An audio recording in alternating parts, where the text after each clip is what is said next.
Welcome back to my channel friends. ಈ ನಿಮ್ಮ mister map ಇವತ್ತು ವೈನಾಡಲ್ಲಿರೋ ಕುರಂಬಳ್ಕೊಟ್ಟ ಅನ್ನೋ ವ್ಯೂ ಪಾಯಿಂಟಲ್ಲಿ ನೈಟ್ ಟೆಂಟ್ ಹಾಕ್ಕೊಂಡು ಕ್ಯಾಂಪಿಂಗ್ ಮಾಡೋಣ ಅಂತ ಹೊರಟಿದ್ದೀನಿ. ಇದು ಒಂದು ಪ್ರೈವೇಟ್ ಪ್ರಾಪರ್ಟಿ. ಇಲ್ಲಿ ಕ್ಯಾಂಪಿಂಗ್ ಹಾಕೋಕ್ಕೆ ಏನು ರಿಸ್ಟ್ರಿಕ್ಷನ್ಸ್ ಆರ್ ಪರ್ಮಿಷನ್ಸ್ ಕೇಳಬೇಕಿಲ್ಲ. ಯಾರು ಬೇಕಾದರೂ ಬಂದು ಟೆಂಟ್ ಹಾಕೋಬೋದು. ಆ್ಯಂಡ್ ಇಲ್ಲಿ ಲೋಕಲ್ಸ್ ಟೆಂಟ್ನ ರೆಂಟ್ ಕೂಡ ಕೊಡ್ತಾರೆ. ಇದು ಒಂಥರ ವೈನಾಡಲ್ಲಿರೋರಿಗೆ ನಂದಿ ಹಿಲ್ಸ್ ಥರ. ಇಲ್ಲಿ ಜನ ಸನ್ರೈಸ್ ನೋಡೋಕ್ಕೆ ಅಂತಾನೆ ಬರ್ತಾರೆ. ಸೊ ಈ ಬೆಟ್ಟ ಹತ್ತಕ್ಕೆ 3 ಕಿಲೋಮೀಟರ್ ಟ್ರೆಕ್ ಮಾಡಬೇಕಾಗುತ್ತೆ. ಸೊ ನಾನು ಸೋಲೋ ಹೊಟ್ಟಿದ್ದೆ. ಆ ಫುಲ್ ಬೆಟ್ಟ ಅಲ್ಲಿ ನಾನು ಒಬ್ಬನೇ ಹೋಗ್ತಾ ಇದ್ದೆ. ಫುಲ್ ಗಾಳಿ ಇತ್ತು. ಆ್ಯಂಡ್ ನನಗೆ ಮೊದಲೇ ಮಳೆ ಬರುತ್ತೆ ಹುಷಾರು ಅಂತ ಅಲ್ಲಿ ಲೋಕಲ್ಸ್ ಜನ ಹೇಳಿದರು. ಅವತ್ತು ನನ್ನ ಲೈಫಲ್ಲಿ ಫಸ್ಟ್ ಟೈಮ್ ಭಯ ಅನ್ನೋದು ಏನಂತ ಗೊತ್ತಾಯಿತು. ಜೋರಾದ ಗಾಳಿ, ಆ ಗಾಳಿಗೆ ಮರ ಅಲ್ಲಾಡೋ ಸದ್ದು, ಹಿಂದೆ ನೋಡಿದ್ರು ಯಾರೂ ಇಲ್ಲ, ಮುಂದೆ ನೋಡಿದ್ರು ಯಾರೂ ಇಲ್ಲ. ಒಂದೊಂದು ಹೆಜ್ಜೆಗೂ ಭಯ ಫೀಲ್ ಆಗ್ತಾಯಿತ್ತು. ನಾನು ಯಾವತ್ತೂ ಯಾವುದಕ್ಕೋ ಹೆದರೋನೇ ಅಲ್ಲ, ಬಟ್ ಅವತ್ತು ಫಸ್ಟ್ ಟೈಮ್ ಭಯ ನನ್ನ ಕಾಡಿತ್ತು. ಹಂಗೋ ಹಿಂಗೋ ಫುಲ್ ಟೆಂಟ್ ಆ್ಯಂಡ್ ಲಗೇಜ್ ತೊಗೊಂಡು ಬೆಟ್ಟ ಹತ್ತಿದೆ. ಸಂಜೆ ಆಲ್ಮೋಸ್ಟ್ 6 ಗಂಟೆ ಆಗೋಗಿತ್ತು. ಟೆಂಟ್ ಹಾಕೋಕ್ಕೆ ಸ್ಟಾರ್ಟ್ ಮಾಡಿದೆ. ಇಲ್ಲಿ ತುಂಬ ಜನ ಕೇರಳಿರೋ ಲೋಕಲ್ಸು ಟೆಂಟ್ ಹಾಕೋಕ್ಕೆ ಬರ್ತಾರೆ ವೀಕೆಂಡ್ಸ್ ಆ ಥರ.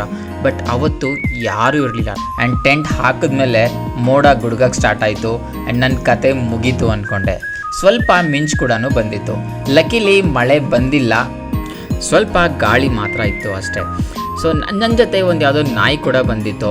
ಸೊ ನಾವಿಬ್ಬರು ಆ ಕಡೆ ಈ ಕಡೆ ತಿರುಗಾಡಿ ಸ್ವಲ್ಪ ಕಟ್ಗೆನ ಕಲೆಕ್ಟ್ ಮಾಡಿದ್ವಿ. ಕಟ್ಗೆ ಎಲ್ಲ ಕಲೆಕ್ಟ್ ಮಾಡಿಬಿಟ್ಟು ಸ್ವಲ್ಪ ಅಲ್ಲಿರೋ ವೇಸ್ಟ್ ಪ್ಲಾಸ್ಟಿಕ್ ಎಲ್ಲ ಕಲೆಕ್ಟ್ ಮಾಡಿ ಫೈರ್ ಕ್ಯಾಂಪ್ ಹಾಕೋಣ ಅಂತ ಪ್ಲ್ಯಾನ್ ಮಾಡಿ ಒಂದು ಜಾಗ ಹೊಡೆದ್ವಿ. ಸೊ ಅಲ್ಲಿ ಒಂದು ಸ್ವಲ್ಪ ಕಲ್ಲು ಬಂಡೆ ಥರ ಇತ್ತು. ಅಲ್ಲಿ ಹೋಗಿ ಫೈರ್ ಕ್ಯಾಂಪ್ ಹಾಕೋಕ್ಕೆ ಸ್ಟಾರ್ಟ್ ಮಾಡಿದ್ವಿ.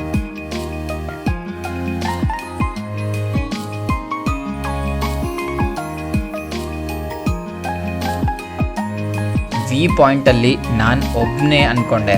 ನೈಟ್ 11 o'clockಗೆ 2 ಟ್ರಾವೆಲರ್ಸ್ ಬಂದರು. ಅವರು ತಮಿಳ್ನಾಡಿಂದ ಬಂದಿದ್ದರು. ನನಗೆ ಒಂಚೂರು ತಮಿಳ್ ಬರಲ್ಲ. ಹೆಂಗೋ ಮನುಷ್ಯರು ಸಿಕ್ಕಿದ್ರಲ್ಲ ಅಂತ ಅವ್ರ ಜೊತೆ ಫುಲ್ ರಾತ್ರಿ ಅರ್ಥ ಆಗದೇ ಇರೋ ಅರ್ಧಂಬರ್ಧ ಭಾಷೆಯಲ್ಲಿ ಟ್ರಾವೆಲ್ ಸ್ಟೋರೀಸ್ ಮಾತಾಡ್ಕೊಂಡಿದ್ದೆ. ನಾನು ಕ್ಯಾಂಪಿಂಗ್ ಅಂತ ಬ್ರೆಡ್, ಜಾಮ್, ಫ್ರೂಟ್ಸ್ ಎಲ್ಲ ತೊಗೊಂಡು ಹೋಗಿದ್ದೆ. ನನ್ನ ಹತ್ರ ಇರೋ ಚಿಕ್ಕ ಸ್ಟವಲ್ಲಿ ಬ್ರೆಡ್ ರೋಸ್ಟ್ ಮಾಡಿಕೊಂಡು ಆ್ಯಂಡ್ ಬಿಸಿ ಬಿಸಿ ಟೀ ಮಾಡಿಕೊಂಡು ಕುಡಿದ್ವಿ. ಅವತ್ತು ಒಂದಂತೂ ಅರ್ಥ ಆಯಿತು, ಮಾತಾಡೋಕ್ಕೆ ಭಾಷೆ ಗೊತ್ತಿರಬೇಕಿಲ್ಲ, ಸನ್ನೆ ಭಾಷೆ ಅಲ್ಲೂ ಮಾತಾಡ್ಬೋದು ಅಂತ. ಈ ಪ್ಲೇಸ್ ವಿಸಿಟ್ ಮಾಡೋಕ್ಕೆ September to February is the best time ಆಗಿರುತ್ತೆ.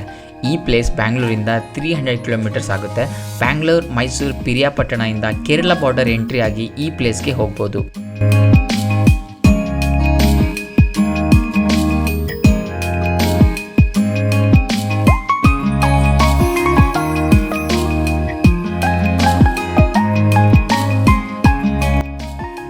ರಾತ್ರಿ 3 ಗಂಟೆ ಆಗಿತ್ತು. ಒಂದು ಸ್ವಲ್ಪ ರೆಸ್ಟ್ ಮಾಡೋಣ ಅಂತ ಮಲ್ಕೊಂಡೆ.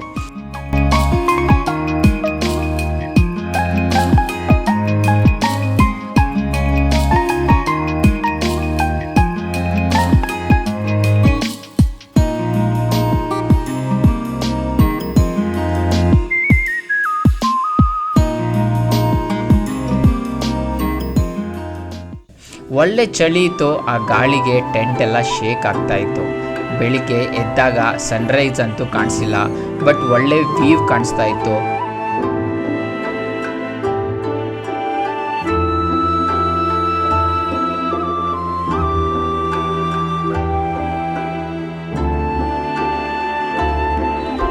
ಇಲ್ಲಿ ನೀವು ಕ್ಯಾಂಪಿಂಗ್ ಮಾಡಬೇಕು ಅನ್ನೋ ಐಡಿಯಾ ಇದ್ದರೆ ನಾನು tent and local guide contact number share ಮಾಡ್ತೀನಿ. ನನಗೆ ಇನ್ಸ್ಟಾಗ್ರಾಮಲ್ಲಿ DM ಮಾಡಿ. ನನ್ನ insta ID mister map vibes. ಈ ಒಳ್ಳೆ ವ್ಯೂನ ಎಂಜಾಯ್ ಮಾಡ್ತಾ ಟೈಮ್ ಹೋಗೋದೇ ಗೊತ್ತಾಗಿಲ್ಲ. ಇದು ಸನ್ರೈಸ್ ವ್ಯೂ ಪಾಯಿಂಟ್ಗೆ ಫೇಮಸ್ ಪ್ಲೇಸ್. ಸಮ್ಮರಲ್ಲಿ ಬಂದರೆ ಒಳ್ಳೆ ಸನ್ರೈಸ್ ನೋಡ್ಬೋದು. ಇದು ನನ್ನ ಕ್ಯಾಂಪಿಂಗ್ ಎಕ್ಸ್ಪೀರಿಯನ್ಸ್. ಈ ಪ್ಲೇಸ್ ಬಗ್ಗೆ ಏನಾದರೂ ಇನ್ಫಾರ್ಮೇಷನ್ ಬೇಕಾದರೆ ನನಗೆ ಇನ್ಸ್ಟಾಗ್ರಾಮಲ್ಲಿ DM ಮಾಡಿ. ಈ ವಿಡಿಯೋಗೆ ಕಮೆಂಟ್ ಮಾಡಿ, ನಾನು ರಿಪ್ಲೈ ಮಾಡ್ತೀನಿ. ಫಾಲೋ ಆ್ಯಂಡ್ ಸಬ್ಸ್ಕ್ರೈಬ್ ಮಾಡೋದನ್ನ ಮರಿಬೇಡಿ.